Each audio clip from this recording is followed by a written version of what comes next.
All right. Well, welcome to day 20. We've been reading today is the 20th day we've been reading the Bible, day after day after day. What a wonderful thing. So, yesterday we left off. The people are demanding a king from Saul, or from King Saul, from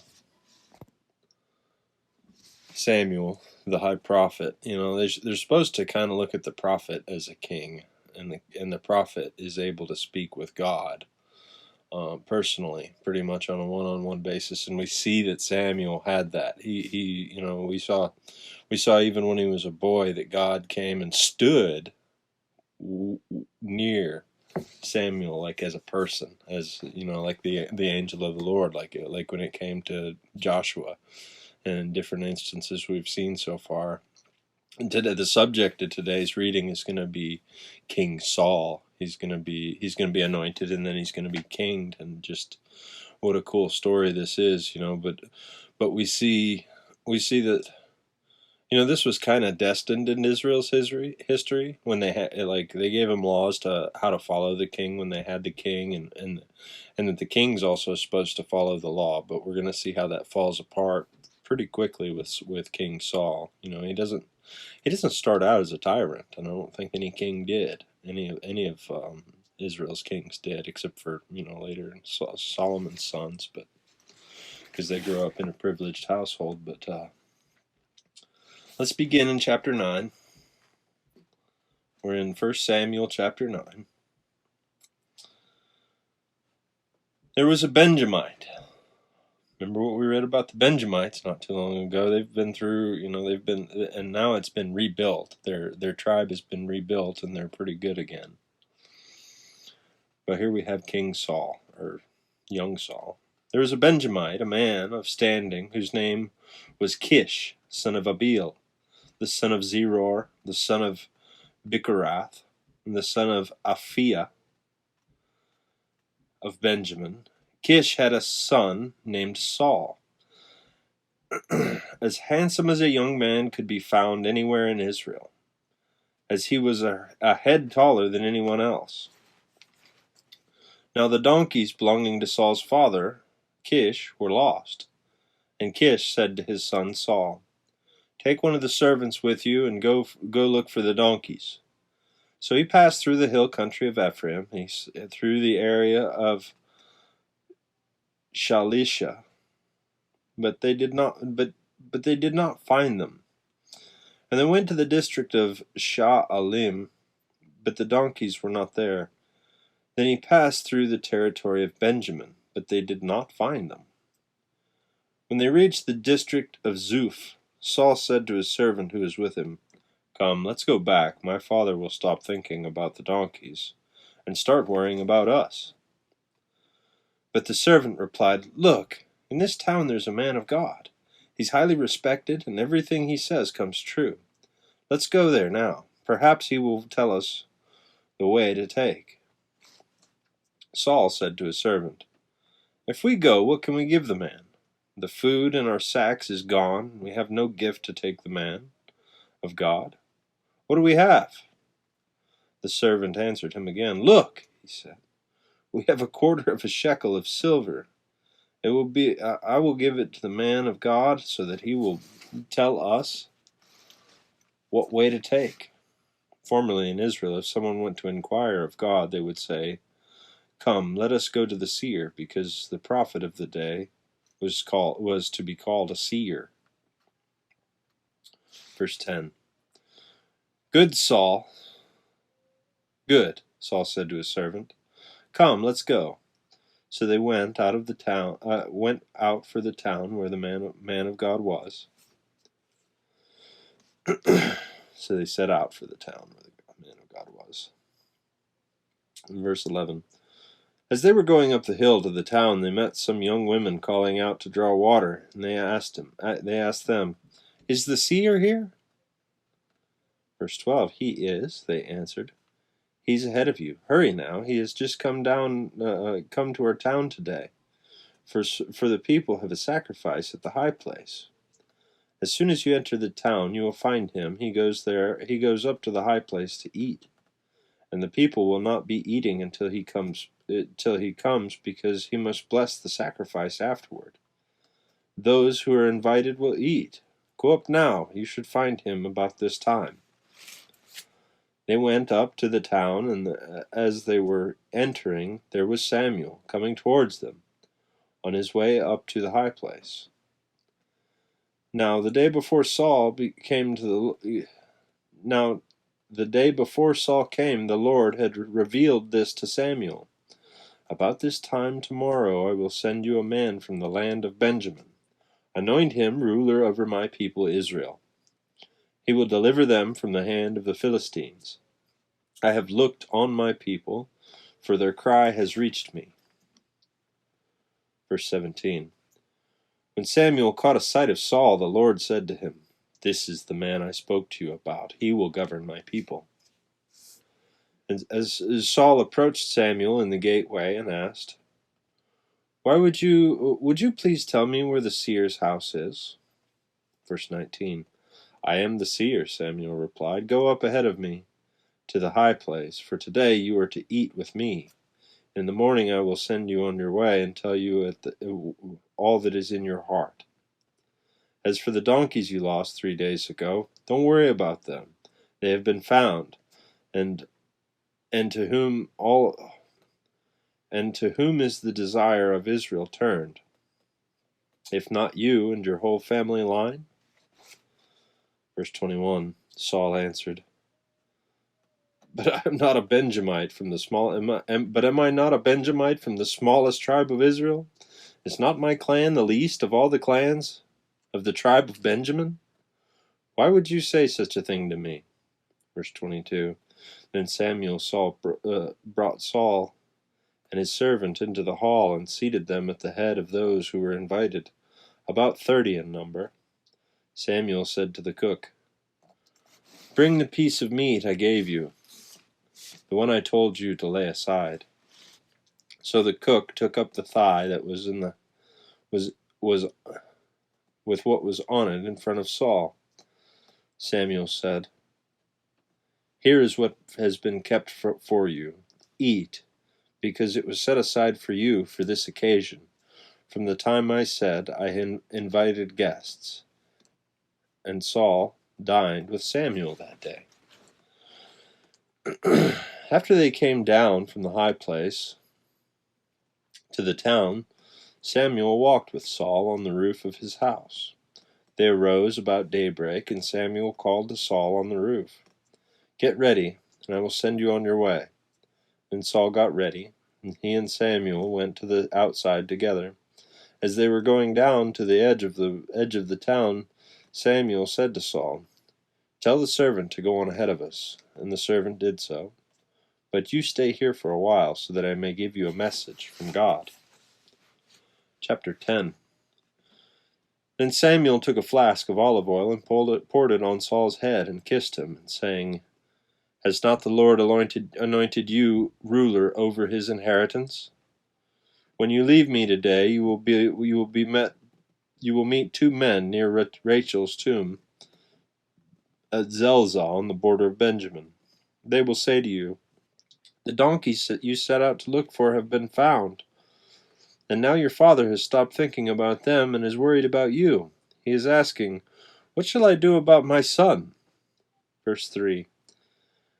Then you will go on from there until you reach the tree of Tabor. 3 men going up to worship God at Bethel will meet you there. One will be carrying 3 young goats, and another 3 loaves of bread, and another a skin of wine. They will greet you and offer you 2 loaves of bread, which you will accept from them. Verse 5. After that you will go to Gibeah of God, and there, where there is a Philistine outpost. As you approach the town, you will meet a procession of prophets coming down from the high place with lyres, timbrels, pipes, and harps being played before them, and they will be prophesying. The Spirit of the Lord will come powerfully upon you, and you will prophesy with them, and you will be changed into a different person. Once these signs are fulfilled, do whatever your hand finds to do, for God is with you. Verse 8. Go down ahead of me to Gilgal. I will surely come down to you to sacrifice burnt offerings and fellowship offerings, but you must wait several days until I come to you and tell you what you are to do." Verse 9. As Saul turned to leave Samuel, God changed Saul's heart. All the signs were fulfilled that day. But when he and his servant arrived at Gibeah, a procession of prophets met him. The Spirit of God came powerfully on him, and he joined in their prophesying. When all those who had formerly known him saw him prophesying with the prophets, they asked each other, "What is this has happened to the son of Kish? Is Saul also among the prophets?" Verse 12. A man who lived there answered, "And who is their father?" So it became a saying, "Is Saul among the prophets?" After Saul stopped prophesying, he went to the high place. Now Saul's uncle asked him and his servant, "Where have you been?" "Looking for the donkeys," he said. "But when we saw that they were not to be found, we went to Samuel." Saul's uncle said, "Tell me what Samuel said to you."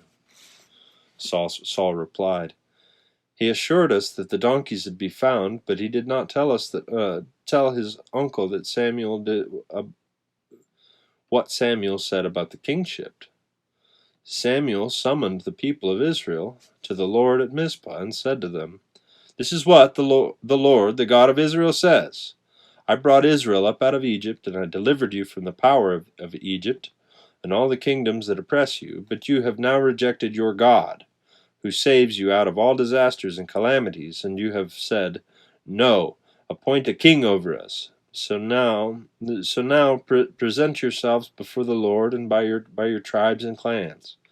When Samuel had all Israel come forward by tribes, the tribe of Benjamin was taken by lot. Then he brought forward the tribe of Benjamin, clan by clan, and Matri's clan was taken. Finally Saul, son of Kish, was taken. But then they looked for him, and he was not to be found. So they inquired further of the Lord, "Has the man come here yet?" And the Lord said, "Yes, he has hidden himself among the supplies."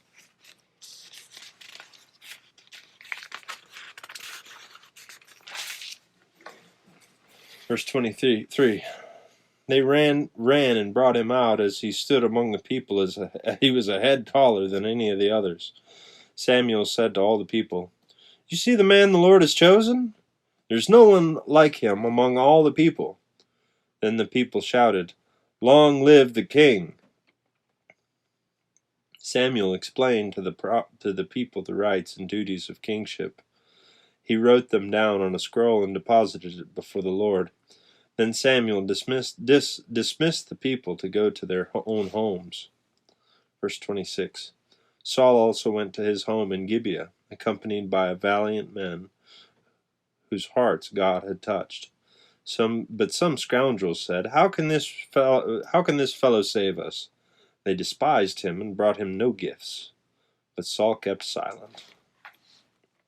Chapter 11. Nahash the Ammonite went up and besieged Jabesh Gilead. And all the men of Jabesh said to him, "Make a treaty with us, and we will be subject to you." But Nahash the Ammonite replied, "I will make a treaty with you, only on the condition that I gouge out the right eye of every one of you, so I can bring a disgrace on all Israel." The elders of Jabesh said to him, "Give us 7 days so we can send messengers throughout Israel, and if no one comes to rescue us, we will surrender to you." Verse 4. When the messengers came to Gibeah of Saul, and reported these terms to the people, they all wept aloud.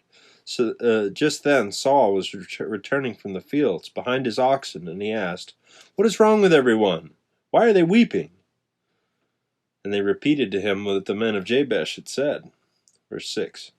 Then when Saul heard the words, the Spirit of God came powerfully upon him. He burned with anger, and he took a pair of oxen and cut them into pieces, and sent the pieces by messengers throughout Israel, proclaiming, "This is what will be done to the oxen of anyone who does not follow Saul and Samuel." Then the terror of the Lord fell on the people, and they came out together as one. Saul mustered them at Bezek, and the men of Israel numbered 300,000, and those of Judah 30,000. They told the messengers who had come, "Say to the men of Jabesh Gilead, by the time the sun is hot tomorrow, you will be rescued." But when the messengers had reported this to the men of Jabesh, they were elated. They said to the Ammonites, "Tomorrow we will surrender to you, and you can do to us whatever you like." The next day Saul separated his men into 3 divisions. During the last watch of the night, they broke into the camp of the Ammonites and slaughtered them until the heat of the day. Those who survived were scattered, so that no two of them were left together. Verse 12. The people then said to Samuel, Who was it that asked Saul, shall Saul reign over us? Turn these men over to us so that we may put them to death.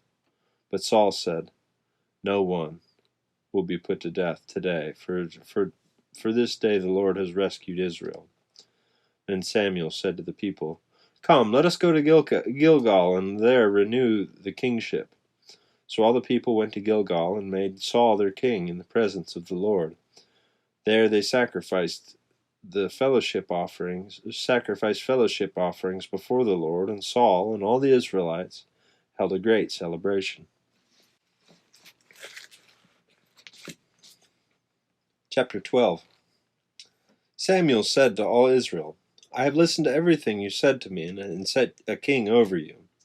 Now you have a king as your leader. As for me, I am old and gray, and my sons are here with you. I have been your leader from my youth to this day. Here I stand. Testify against me in the presence of the Lord and his anointed. Whose ox have I taken? Whose donkey have I taken? Whom have I cheated? Whom have I oppressed? From whose hand have I accepted a bribe to make me shut my eyes? If I have done any of these things, I will make it right. Verse 4. You have not cheated or oppressed us, they replied. You have not taken anything from anyone's hand. Verse 5. Samuel said to them, The Lord is witness against you. He has also anointed his witness this day, that you have not found anything in my hand. He is witness, they said. Then Samuel said to the people, It is the Lord who appointed Moses and Aaron, and brought your ancestors up out of Egypt. Now then, stand here, because I am going to confront you with evidence before the Lord to all the righteous acts performed by the Lord for you and your ancestors. Verse 8. After Jacob entered Egypt, they cried to the Lord for help. The Lord sent Moses and Aaron, who brought your ancestors out of Egypt and settled them in this place. Verse 9. But they forgot the Lord as their God, so he sold them into the hand of Sisera, the commander of the army of Hazor, and into the hand of the Philistines, the king of Moab, who fought against them. They cried out to the Lord and said, We have sinned, we have forsaken the Lord and served the Baals, and the Ashtaroths. But now deliver us from the hands of our enemies, and we will serve you. And then the Lord said to Jerubbaal, Barak, Jephthah, and Samuel, and he delivered you from out of the hands of the enemies all around you, so that you lived in safety. But when you saw that Nahash, king of the Ammonites, was moving against you, you said to me, No, we want a king to rule over us, even though the Lord your God was your king. Now, here is the king you have chosen, the one you have asked for. See, the Lord has set a king over you. If you fear the Lord and serve and obey him, and do not rebel against his commands, and if both you and the king who reigns over you follow the Lord your God, good. But if you do not obey the Lord, and if you rebel against his commands, his hand will be against you, as it was against your ancestors. Verse 16. Now then, stand still and see the great things the Lord is about to do before your eyes. Is it not the wheat harvest now? I will call on the Lord to send thunder and rain, and you will realize that an evil thing you did in the eyes of the Lord when you asked for a king." Then Samuel called on the Lord, and that same day the Lord sent thunder and rain. So all the people stood in awe of the Lord and of Samuel. The people all said to Samuel, "Pray to the Lord for your God for your servants, so that we will not die, for we have added to all our other sins the evil of asking for a king." Verse 20. "Do not be afraid," Samuel replied. You have done all this evil, yet do not turn away from the Lord, but serve the Lord with all your heart. Do not turn away after useless idols. They can do no good, nor can they rescue you, because they are useless. For the sake of his great name, the Lord will not reject his people, because the Lord was pleased to make you his own. As for me, far be it from me that I should sin against the Lord by failing to pray for you. And I will teach you the way that is good and right, but be sure to fear the Lord and serve him faithfully with all your heart. Consider the great things he has done for you. Yet if you persist in doing evil, both you and your king will perish." Chapter 13. Saul was 30 years old when he became king and reigned over Israel 42 years. Saul chose 3,000 men from Israel. 2,000 were with him in Michmash, and were in the hill country of Bethel. And 1,000 were with Jonathan at Gibeah in Benjamin. The rest of the men he sent back to their homes. Jonathan attacked the Philistine outposts at Geba, and the Philistines heard about it. When Saul had had the trumpet blown throughout the land, and said, "Let the Hebrews hear." So all Israel heard the news. Saul has attacked the Philistine outpost, and now Israel has become obnoxious to the Philistines. And the people were summoned to join Saul at Gilgal. The Philistines assembled to fight Israel with 3,000 chariots, 6,000 charioteers, and soldiers as numerous as the sand on the seashore. When they went up and camped at Michmash, east of Beth Aven, when the Israelites saw that their situation was critical and their army was hard pressed, they hid in caves and thickets among the rocks and the pits and cisterns. Some Hebrews even crossed the Jordan to the land of Gad and Gilead. Saul remained at Gilgal, and all the troops with him were quaking with fear. He waited 7 days at the time set by Samuel, but Samuel did not come to Gilgal, and Saul's men began to scatter. So he said, Bring me the burnt offering and the fellowship offerings." And Saul offered up the burnt offering. Just as he was finishing the offering, Samuel arrived, and Saul went out to greet him. "What have you done?" asked Samuel. Saul replied, "When I saw the men were scattering, and you did not come at the set time, and the Philistines were assembling at Michmash, I thought, now the Philistines will come down against me at Gilgal, and I have not sought the Lord's favor. So I felt compelled to offer the burnt offering." "You have done a foolish thing," Samuel said. "You have not kept the command of the Lord your God gave you. If you had, he would have established your kingdom over Israel for all time, but now your kingdom will not endure. The Lord has sought out a man after his own heart, and have appointed him ruler of his people, because you have not kept the Lord's command." Then Samuel left Gilgal and went up to Gibeah in Benjamin. Saul counted the men who were with him. They numbered about 600.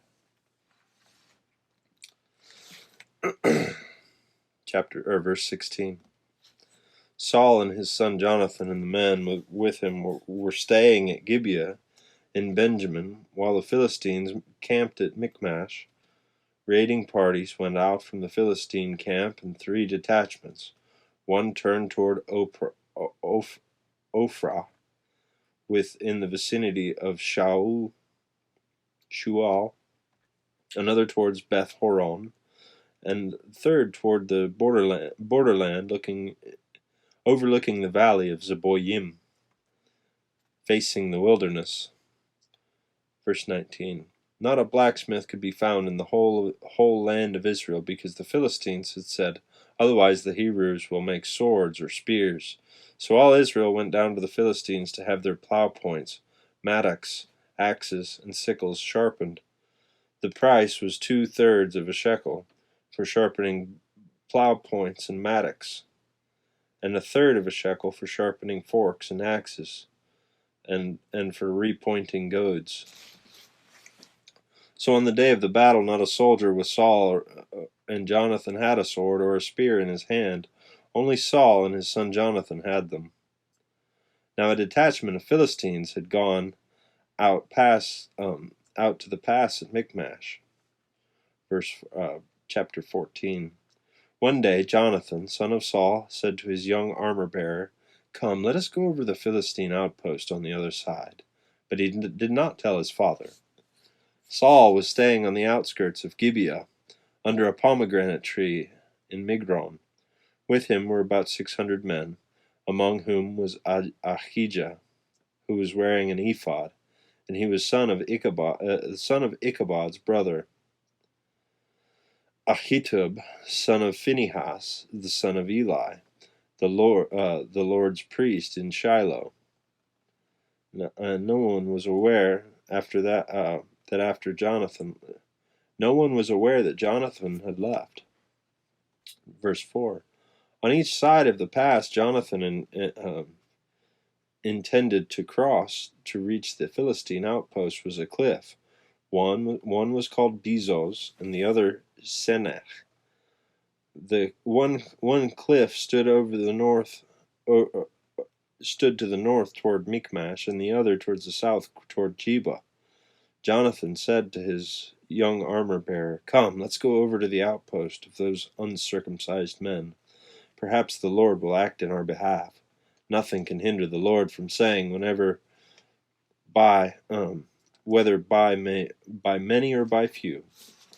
Verse 7. "Do all that you have in mind," his armor-bearer said. "Go ahead, I am with you, heart and soul." Jonathan said, "Come on then. We will cross over toward them and let them see us. If they say to us, 'Wait here until we come to you,' we will stay where we are, and not go up to them. But if they say, 'Come up to us,' we will climb up, because that will be our sign that the Lord has given them into our hands." So both of them showed themselves to the Philistine outpost. "Look," said the Philistine, "the Hebrews are crawling out of the holes they were hiding in." The men of the outpost shouted to Jonathan and his armor-bearer, "Come up to us, and we'll teach you a lesson." So Jonathan said to his armor-bearer, "Climb up after me. The Lord has given them into the hand of Israel." Verse 13. Jonathan climbed up using his hands and feet, with his armor-bearer right behind him.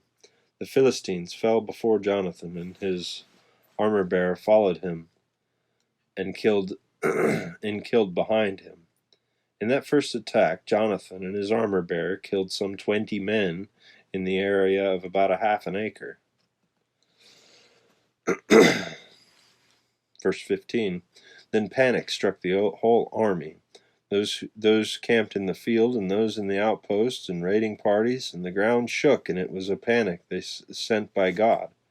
Saul's lookouts at Gibeah and Benjamin saw the army melting away in all directions, and then Saul said to the men who were with him, muster the forces, and see who has left us." And when they did, it was Jonathan and his armor-bearer, who were not there. Verse 18. Saul said to Ahijah, "Bring the ark of God." At that time it was with the Israelites. While Saul was talking to the priest, the tumult of the Philistine camp increased more and more. So Saul said to the priest, "Withdraw your hand." And then Saul and all his men assembled and went to the battle. they found the Philistines in total confusion, striking each other with their swords. Those Hebrews who had previously been with the Philistines had gone up with them to their camp and went over to the Israelites who were with Saul and Jonathan. When all the Israelites who had hidden in the hill country of Ephraim heard that the Philistines were on the run, they joined the battle in hot pursuit. Verse 23. So on that day the Lord saved Israel, and the battle moved beyond Beth Aven. Verse 24. Now the Israelites were in distress that day, because Saul had bound the people under an oath, saying, Cursed is anyone who eats food before evening comes, for I have avenged myself on my enemies. So none of the troops tasted food. The entire army entered the woods, and there was honey on the ground. When they went into the woods, they saw the honey oozing out, but yet no one put his hand to his mouth, because they feared the oath. But Jonathan had not heard that his father had bound up the people with the oath, so he reached out to the end of his staff. The end of his staff was in his hand, and dipped it into the honeycomb, and he raised his hand to his mouth, and his eyes brightened. And then one of the soldiers told him, Your father bound the army under a strict oath, saying, Cursed be anyone who eats food today. That's why the men are faint. Verse 29. Jonathan said, My father has made trouble for the country. See how my eyes were brightened when I tasted a little bit of this honey? How much better would it have been if the men were eaten today some of the plunder they took from their enemies? Why would not the slaughter of the Philistines have been even greater? Verse 31. That day after the Israelites had struck down the Philistines from Michmash to Ajalon, they were exhausted. They pounced on the plunder and taken sheep and cattle and calves, and they butchered them on the ground and ate them together with the blood. Then someone said to Saul, Look, the men are sinning against the Lord by eating meat that has blood in it. You have broken the faith, he said. Roll a large stone over here at once. He said to them, Go out among the men and tell them, Each of you bring me your cattle and sheep, and slaughter them here and eat them. Do not sin against the Lord by eating meat with blood still in it. So everyone brought his ox that night and slaughtered it there. Then Saul built an altar to the Lord, and it was the first time he had done this. Saul said, Let us go down and pursue the Philistines by night and plunder them till dawn, and let us not leave one of them alive. Do whatever seems best to you, they replied. But the priest said, Let us inquire of God here. So Saul asked God, Shall I go down to pursue the Philistines? Will you give them into Israel's hand? But God did not answer him that day. Saul therefore said, Come here, all you who are leaders of the army, and let us find out what sin has been committed today. As surely as the Lord who rescues Israel lives, even if the guilt lies with my son Jonathan, he must die. But not one of them said a word. So Saul said to all Israelites, You stand over there, and I and Jonathan my son will stand over here. Do what seems best to you, they replied. Then Saul prayed to the Lord, the God of Israel, Why have you not answered your servant today? If the fault is me or my son Jonathan, respond with Urim. But if the men of Israel are at fault, respond with Thummim. Jonathan and Saul were taken by lot, and the men were cleared. Saul said, Cast the lot between me and Jonathan my son, and Jonathan was taken. Then Saul said to Jonathan, Tell me what you have done.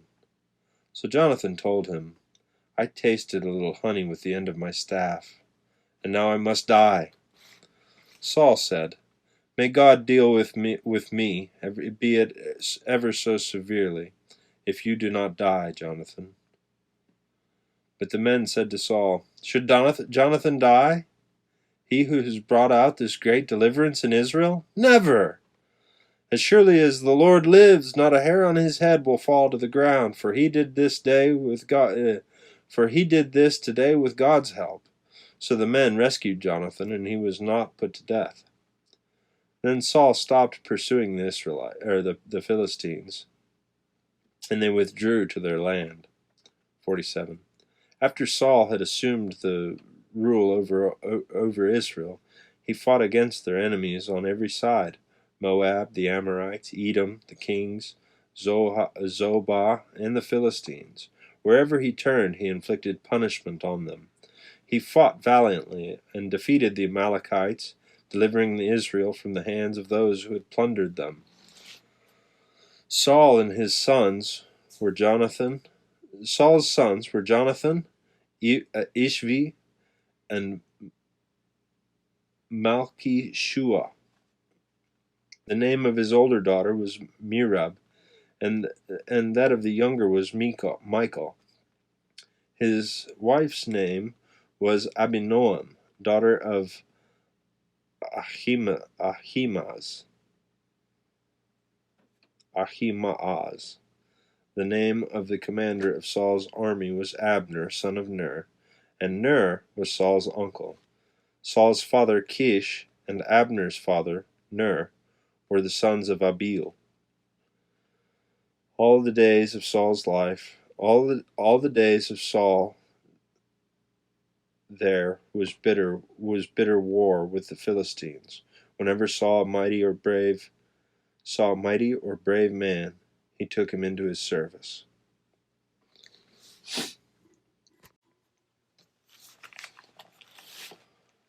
Chapter 15. Samuel said to Saul, I am the one the Lord sent to anoint you king over his people Israel, so listen to the message from the Lord. This is what the Lord Almighty says: I will punish the Amalekites for what they did to Israel when they waylaid them as they came up from Egypt. Now go attack the Amalekites and totally destroy all that belongs to them. Do not spare them. Put to death the men and women, children and infants, cattle, sheep, camels, and donkeys. So Saul summoned the men and mustered them to Telaim, 200,000 foot soldiers and 10,000 men from Judah. Saul went to the city of Amalek and set an ambush in the ravine. Then he said to the Kenites, Go away, leave the Amalekites, so that I do not destroy you along with them. For you showed kindness to all the Israelites when they came up from Egypt. So the Kenites moved away from the Amalekites. Then Saul attacked the Amalekites all the way from Havilah to Shur, to the eastern border of Egypt. He took Agag, the king of the Amalekites, alive, and all his people he totally destroyed with the sword. But Saul and the army spared Agag and the best of the sheep and the cattle and the fat calves and lambs, everything that was good. These they were unwilling to destroy completely, but everything that was despised and weak they totally destroyed. When the word of the Lord came to Samuel, I regret that I have made Saul king, because he has turned away from me and has not carried out my instructions. Samuel was angry, and he cried out to the Lord all that night. Early in the morning Samuel got up and went to meet Saul, but he was told, Saul has gone to Carmel. There he has set up a monument in his own honor, and has turned and gone down to Gilgal. Then when Samuel reached him, Saul said, The Lord bless you, I have carried out... When Samuel reached him, Saul said, The Lord bless you, I have carried out the Lord's instructions. 14.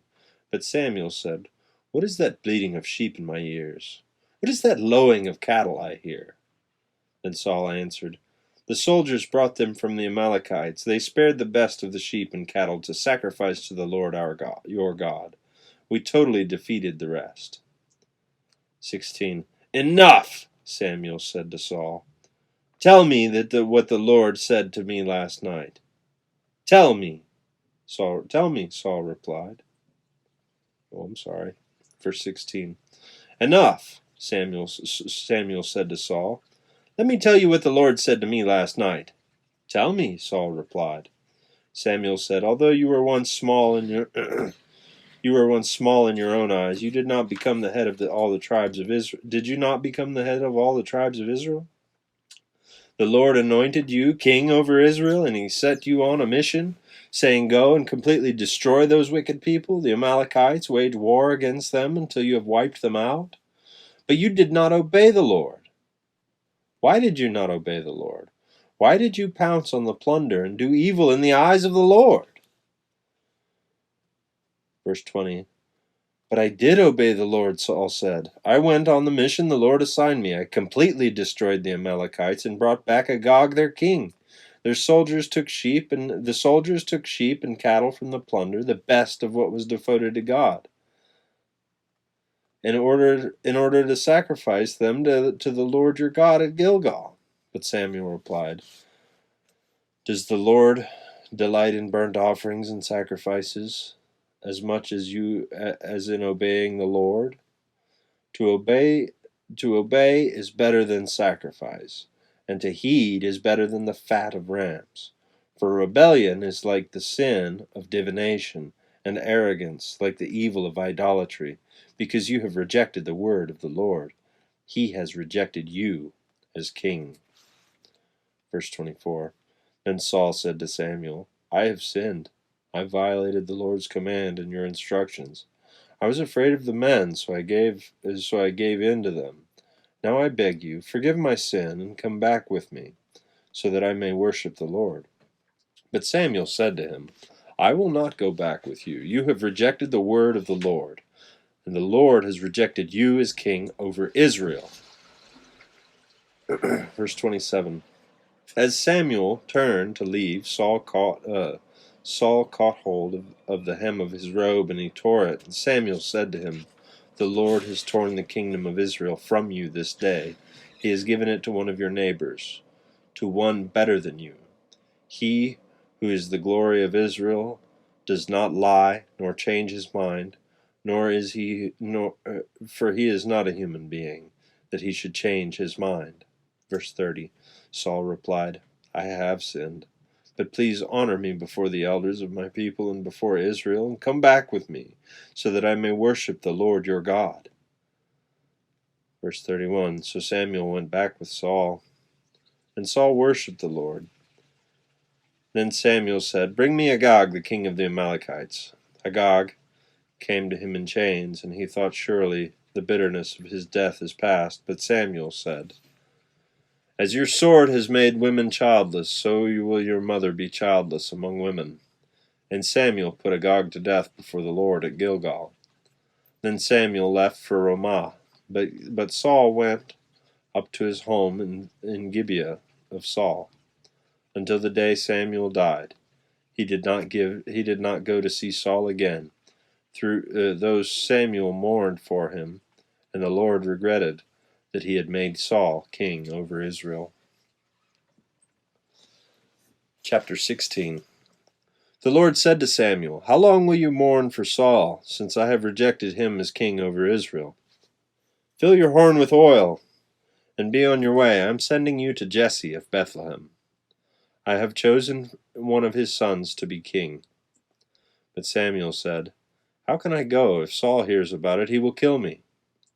The Lord said, take a heifer with you, and say, I have come to sacrifice to the Lord.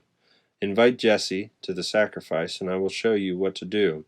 You are to anoint for me the one I indicate. Verse 4. Samuel did what the Lord said, and when he arrived at Bethlehem, the elders of the town trembled when they met him. They said, do you come in peace? Samuel replied, yes, in peace. I have come to sacrifice to the Lord. Consecrate yourselves and come to the sacrifice with me. Then he consecrated Jesse and his sons and invited them to the sacrifice. Verse 6. When they arrived, Samuel saw Eliab and thought, surely the Lord's anointed stands here before the Lord. But the Lord said to Samuel, "Do not consider his appearance or height, for I have rejected him. The Lord does not look at the things people look at. People look at the outward appearance, but the Lord looks at the heart." Verse 8. Then Jesse called Abinadab and had him pass in front of Samuel. But Samuel said, "The Lord has not chosen this one either." Jesse then had Shammah pass by, but Samuel said, "Nor has the Lord chosen this one." Jesse had 7 sons. 7 of his sons passed before Samuel, but Samuel said to him, "The Lord has not chosen these." So he asked Jesse, "Are these all the sons you have?" "There is still the youngest," Jesse answered, "but he is tending the sheep." Samuel said, "Send for him. We will not sit down until he arrives." So he sent for him and had him brought in. He was glowing with health and had a fine appearance and handsome features. Then the Lord said, "Rise and anoint him. This is the one." Verse 13. So Samuel took the horn of oil and anointed him in the presence of his brothers. And from that day on the Spirit of the Lord came powerfully upon David. Samuel then went to Ramah. Verse 14. Now the Spirit of the Lord had departed from Saul, and an evil spirit from the Lord tormented him. Saul's attendants said to him, "See, an evil spirit from God is tormenting you. Let our Lord command his servants here to search for someone who can play the lyre. Then he will play when the evil spirit from God comes on you, and you will feel better." Verse 17. So Saul said to his attendants, "Find someone who plays well and bring him to me." One of the servants answered, "I have seen a son of Jesse of Bethlehem who knows how to play the lyre. He is a brave man and a warrior, and he speaks well and is a fine-looking man, and the Lord is with him." Verse 19. Then Saul sent messengers to Jesse and said to me, "Send me your son David, who is with the sheep." So Jesse took a donkey unloaded with bread, a skin of wine, and a young goat, and sent his son David to Saul. Verse 21. David came to Saul and entered his service, and Saul liked him very much, and David became one of his armor-bearers. And then Saul sent word to Jesse, saying, "Allow David to remain in my service, for I am pleased with him." 23.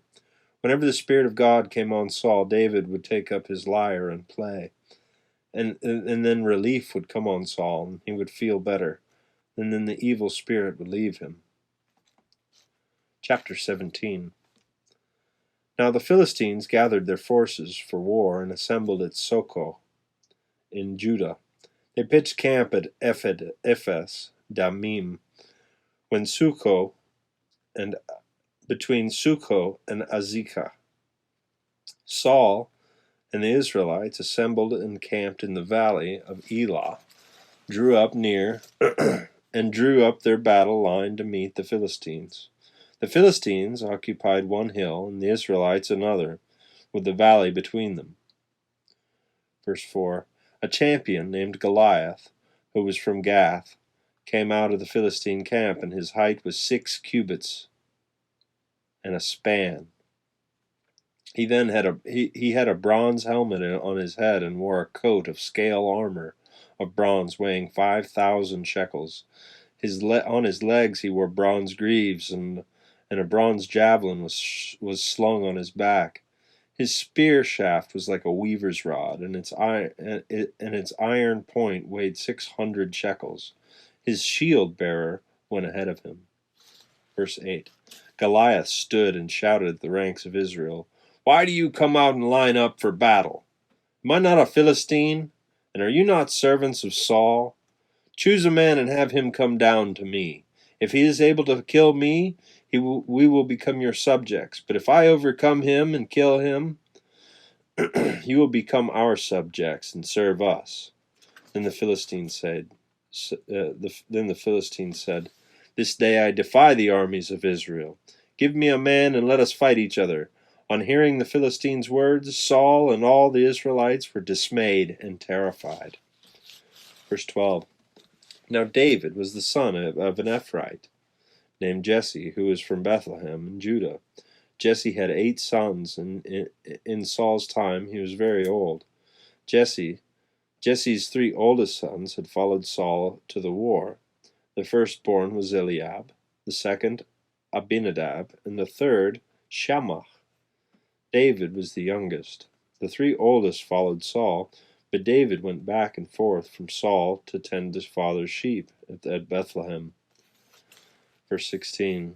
For 40 days the Philistines came forward, every morning and evening, and took his stand.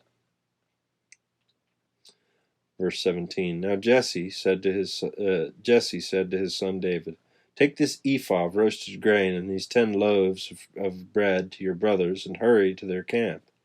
Take along with these 10 cheeses to the commander of their unit, and see how your brothers are, and bring back some assurance from them. They are with Saul and all the men of Israel in the valley of Elah, fighting against the Philistines. Early in the morning David left the flock in care of a shepherd, and loaded and sent out as Jesse directed. He reached the camp as the army was going out to its battle positions, shouting the war cry. Israel and the Philistines were drawing up their lines and facing each other. David left his things with the keeper of supplies and ran to the battle lines and asked his brothers how they were.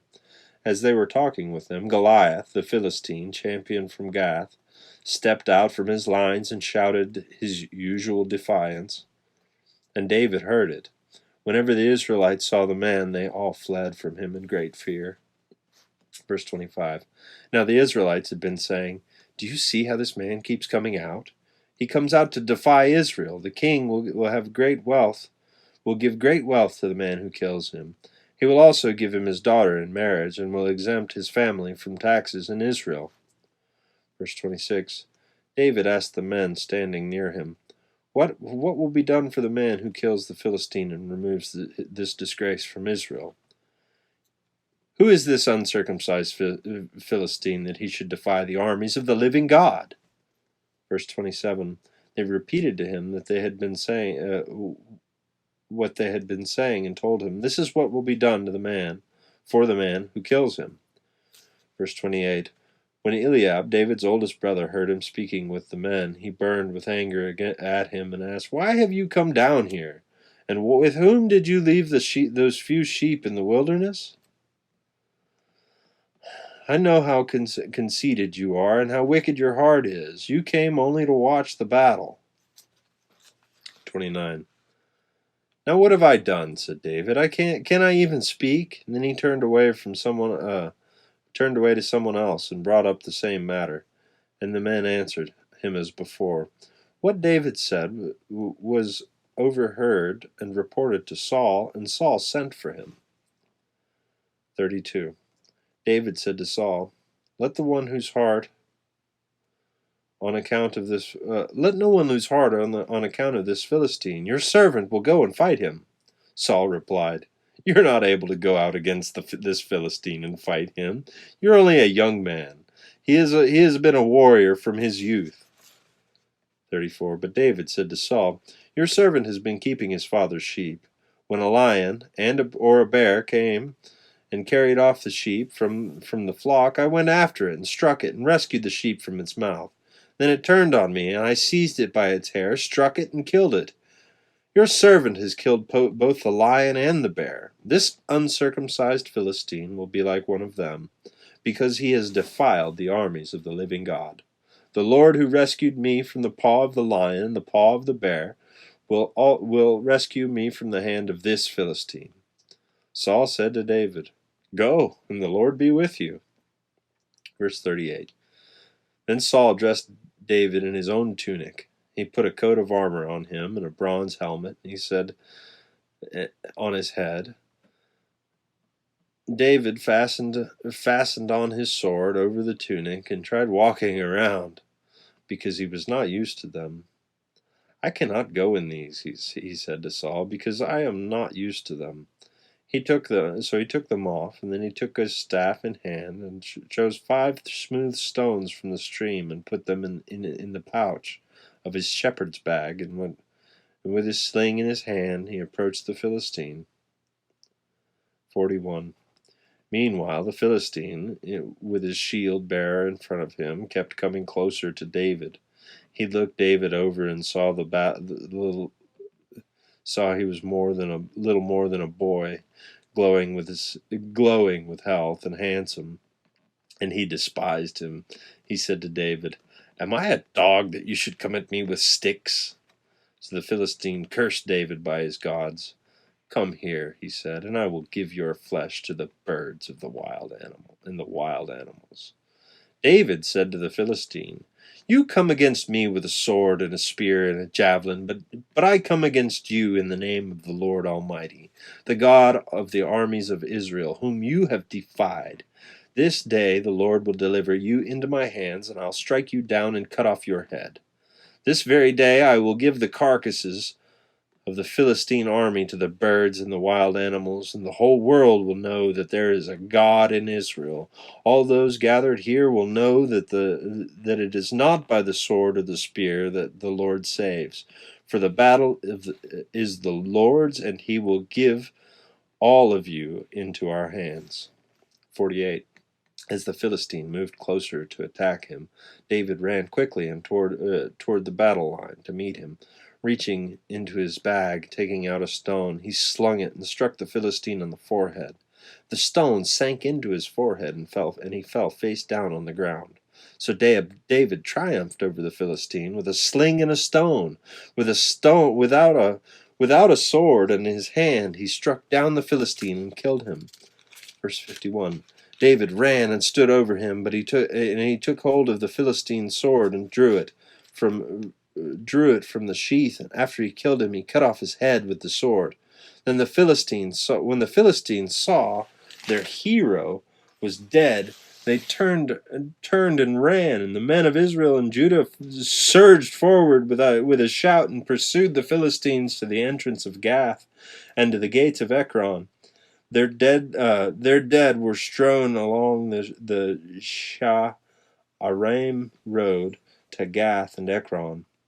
When the Israelites returned from chasing the Philistines, they plundered their camp. David took the Philistines' head and brought it to Jerusalem, and he put the Philistines' weapons in his own tent. 55. As Saul watched David going out to meet the Philistines, he said to Abner, commander of the army, "Abner, whose son is that young man?" Abner replied, "As surely as you live, your majesty, I don't know." The king said, "Find out whose son this young man is."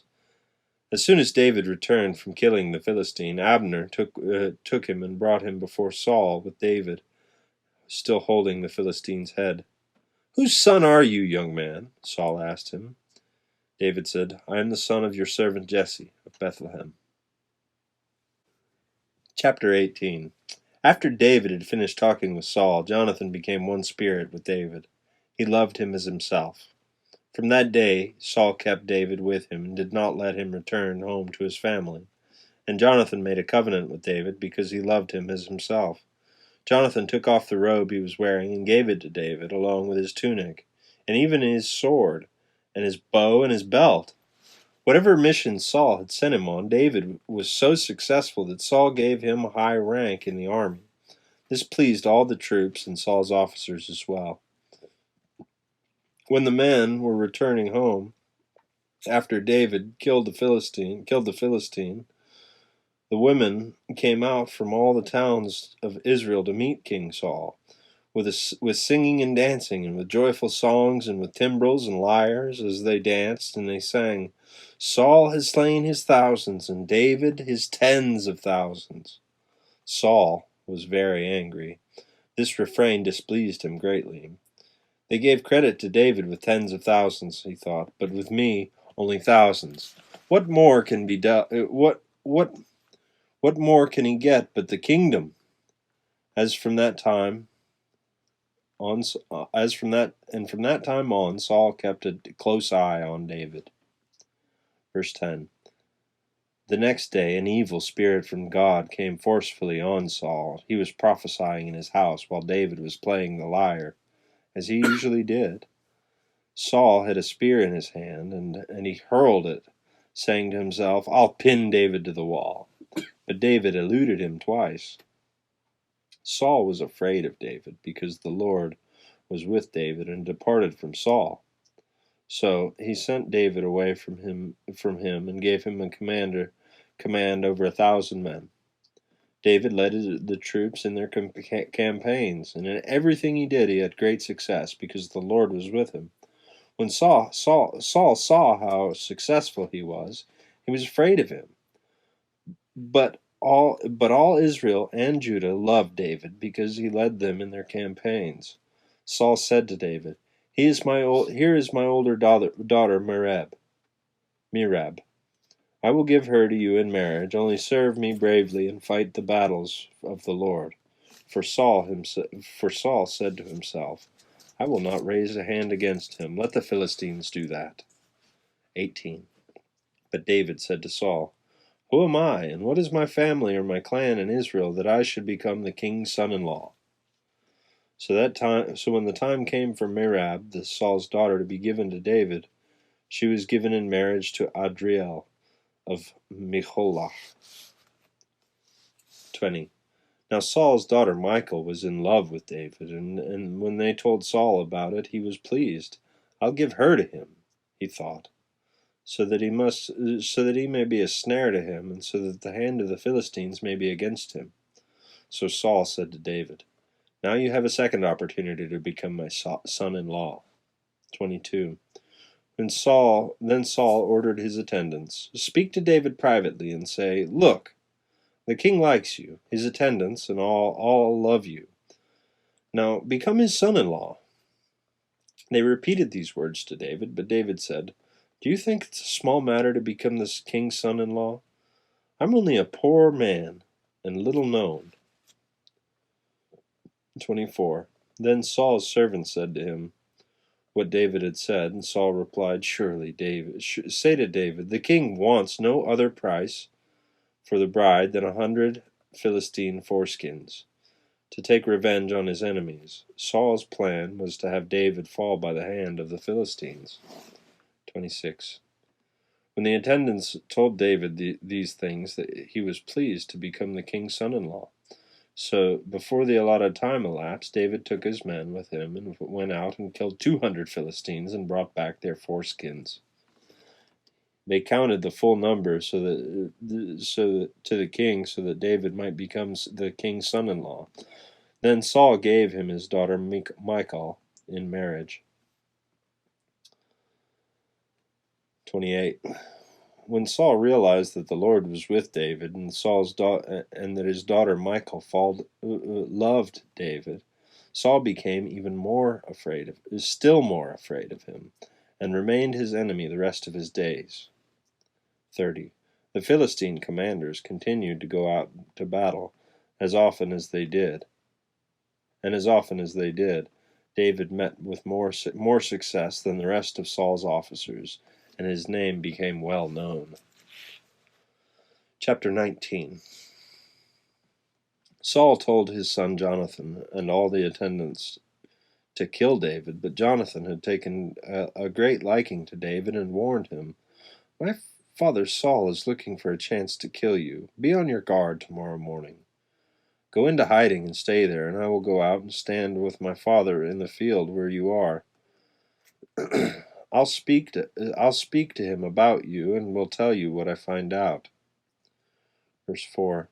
Jonathan spoke well of David to Saul his father, and said to him, "Let not the king do wrong to his servant David. He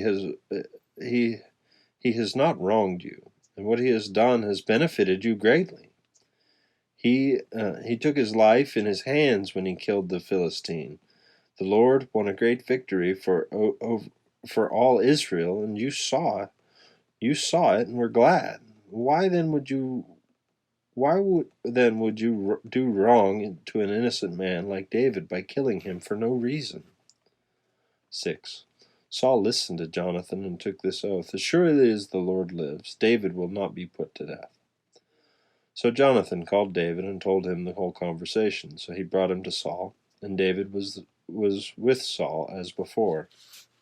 Verse 8. Once more war broke out, and David went and fought the Philistines, and he struck them with such a force that they fled before him. But an evil spirit from the Lord came on Saul, and he was sitting in his house with his spear in his hand, while David was playing the lyre. Saul tried to pin him to the wall with his spear, but David eluded him as Saul drove the spear into the wall. That night David made good his escape. Verse 11. Saul sent men to David's house to watch and to kill him in the morning, but Michal, David's wife, warned him, "If you don't run for your life tonight, tomorrow you will be killed." So Michal let David down through the window, and he fled and escaped. Then Michal took an idol and laid it in bed, and covered it with a garment, and putting some goat's hair on the head. When Saul sent men to capture David, Michal said, "He is ill." Verse 15. Then Saul sent men back to see David and told them, Bring up to me his bed so that I may kill him. But when the men entered, there was the idol in the bed, and the head was some goat's hair. Saul said to Michal, "Why did you deceive me like this and send my enemy away so that he escaped?" Michal told him, "He said to me, 'Let me get away. Why should I kill you?'" Verse 18. When David had fled to make his escape, he went to Samuel at Ramah, and told him all that Saul had done to him. Then he and Samuel went to Naioth and stayed there. And the word came to Saul, "David is in Naioth at Ramah." So he sent men to capture him. But when they saw a group of prophets prophesying with Samuel standing there as the leader, the Spirit of God came on Saul's men, and so they also prophesied. Saul was told about it, so he went and sent more, and they prophesied too. And Saul sent men a third time, and they also prophesied. Finally, he himself went for Ramah and went to the great cistern at Siku. And he said, "Where is Samuel and David?" "Over in Naioth at Ramah," they said. So Saul went to Naioth at Ramah, but the Spirit of God came even on him. And he walked along prophesying until he came to Naioth. He stripped off his garments, and he too prophesied in Samuel's presence. He lay naked, and all that day and night. This is why the people say, Is Saul among the prophets? Chapter 20. We're going to kind of stop in the middle of this chapter, I think. Yep, we're reading down to verse 17. I don't know why, but it's just what it is. Then David, in chapter 20, Then David fled from Naioth to Ramah and went to Jotham and asked, "What have I done? What is my crime? How have I wronged your father that he is trying to kill me?" "Never," Jonathan replied. "You are not going to die. Look, my father doesn't do anything, great or small, without letting me know. Why would he hide it from me? It isn't so." But David took an oath and said, "Your father knows very well that I have found favor in your eyes, and he has said to himself, 'Jonathan must not know this, or he will be grieved. Yet as surely as the Lord lives, you and me, as you live, there is only a step between me and death.'" Jonathan said to David, "Whatever you want me to do, I'll do it for you." Verse 5. So David said, "Look, tomorrow is the new moon feast, and I am supposed to dine with the king. But let me go and hide in the field until the evening of the day after tomorrow. If your father misses me at all, tell him, 'David earnestly asked my permission to hurry to Bethlehem, his hometown, because an annual sacrifice is being made for his whole clan. But if he says, very well, then your servant is safe. But if he loses his temper, you can be sure that he is determined to harm me.'" As for you, show kindness to your servant, for you have brought him into a covenant with you before the Lord. If I am guilty, kill me yourself. Why hand me over to your father?" Verse 9. "Never," Jonathan said. If I had the least inkling that my father was determined to harm you, wouldn't I tell you?" Verse 10.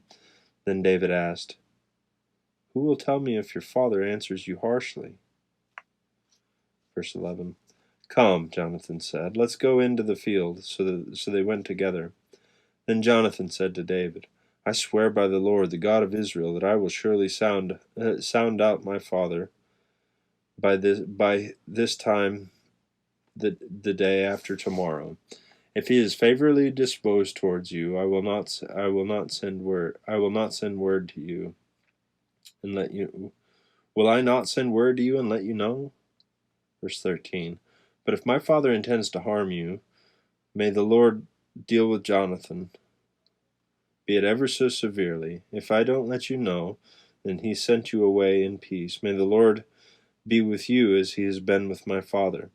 But show me unfailing kindness, like the Lord's kindness, as long as I live, so that I may not be killed, and do not ever cut off your kindness from my family, not even when the Lord has cut off every one of David's enemies from the face of the earth."